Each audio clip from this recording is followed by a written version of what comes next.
Oke, selamat datang kembali. Di pembahasan kali ini, kita bakal menyelam lebih dalam lagi nih ke sebuah perjalanan alkimia batun untuk memahami dua konsep puncak kesadaran spiritual, transendensi dan kehadiran abadi. Ini adalah tujuan akhir dari sebuah penjelajahan batin yang sangat-sangat mendalam.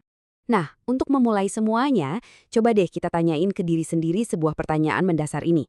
Apa sih yang sebetulnya ada di luar ego kita? Di luar semua label, semua identitas yang kita pikir kita miliki. Pertanyaan inilah yang akan jadi kompas kita di sepanjang penjelajahan ini. Biar nggak tersesat, ini dia peta perjalanan kita. Simple aja. Kita akan lihat tujuannya apa, terus energi apa yang kita butuhkan, alat-alatnya gimana, prosesnya kayak apa, dan di akhir kita akan lihat hasil transformasinya. Oke, kita masuk ke bagian pertama.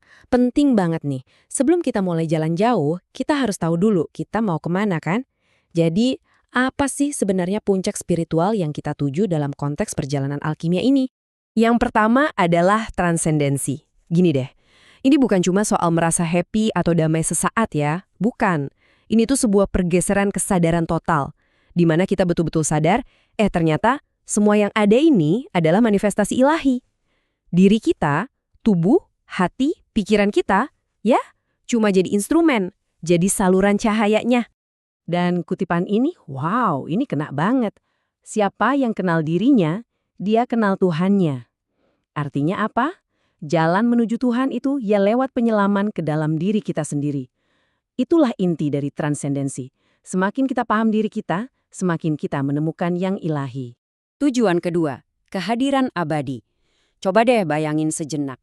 Gimana rasanya kalau kita bisa hidup benar-benar di momen ini? Nggak ditarik-tarik masa lalu, nggak cemas soal masa depan. Setiap langkah, setiap nafas, bahkan saat kita kerja, semuanya jadi semacam ibadah, semacam zikir yang hidup dan bergerak. Oke, tujuan udah jelas. Keren banget kan kedengarannya? Tapi gimana caranya kita bisa sampai ke sana? Apa mesin atau bahan bakarnya? Nah, di bagian ini kita akan bedah 3 energi inti yang jadi motor penggerak transformasi spiritual ini.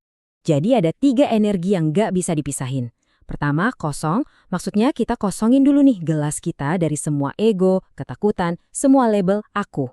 Terus, pasrah. Setelah kosong, kita izinkan gelas itu diisi sama aliran ilahi. Kita serahkan. Dan terakhir, hadir. Kita jadi saksi yang benar-benar sadar sama proses pengisian itu. Ini adalah siklus energi yang jalan terus-menerus. Oke, tujuan ada, mesinnya ada. Sekarang kita butuh peralatannya dong. Toolsnya apa aja? Gimana caranya kita mempraktekkan energi-energi tadi di kehidupan kita sehari-hari? Nah, ini dia 5 praktek utamanya. Ada meditasi diam buat menenangkan omongan di kepala. Ada zikir yang bukan cuma di lisan, tapi udah jadi napas kita. Bahkan jalan kaki atau ngobrol sama orang lain pun bisa jadi latihan spiritual loh. Asal dilakukan tanpa ego. Terus kita catat semuanya di jurnal buat refleksi. Keren kan? Nah, sekarang kita lihat prosesnya. Penting banget untuk dipahami ya. Keadaan hadir ini tuh nggak ujuk-ujuk datang. Ia dibangun di atas fondasi yang namanya fana, atau peleburan diri. Kita harus hilang dulu sebelum kita bisa hadir seutuhnya. Prosesnya kira-kira begini. Kita mulai dari melepas rasa, ini perbuatanku, itu fana af'al. Terus naik lagi, kita lepasin, ini sifat-sifatku, itu fana sifat. Puncaknya, kita lepasin, inilah aku, itu fana zat. Nah, setelah semua lapisan ego itu luruh, barulah alkimia kehadiran terjadi. Setiap detik menjadi wadah bagi cahaya ilahi. Dan sampailah kita di puncaknya, hasil akhir dari semua perjalanan ini. Ketika semua elemen tadi menyatu, apa yang terjadi? Kita menjadi apa yang disebut batu bertuah, atau the philosopher's stone, sebuah mahakarya alkimia. Dan inilah tujuan akhirnya. Ingat ya, ini bukan soal mencapai gelar atau status, tapi soal menjadi. Menjadi sebuah simfoni ilahi yang hidup, di mana setiap nada dalam hidup kita itu selaras sempurna dengan kehendaknya. Terus, wujudnya kayak gimana sih orang yang udah sampai di tahap ini? Nah, kira-kira gini, egonya udah nggak ada. Yang ada cuma kesadaran akan kehadiran Tuhan. Setiap detiknya jadi proses transformasi. Badan, hati, pikiran, roh, semua selaras.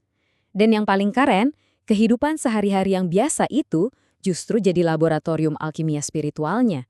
Anda jadi instrumen abadinya. Oke, setelah kita jalan-jalan melihat keseluruhan peta ini, sekarang kita kembali ke sini, ke saat ini. Pertanyaan buat kita renungkan bareng-bareng. Kalau setiap momen itu adalah sebuah proses alkimia, punya potensi untuk diubah, kira-kira energi apa sih yang mau Anda ubah dalam hidup Anda, dimulai dari hari ini?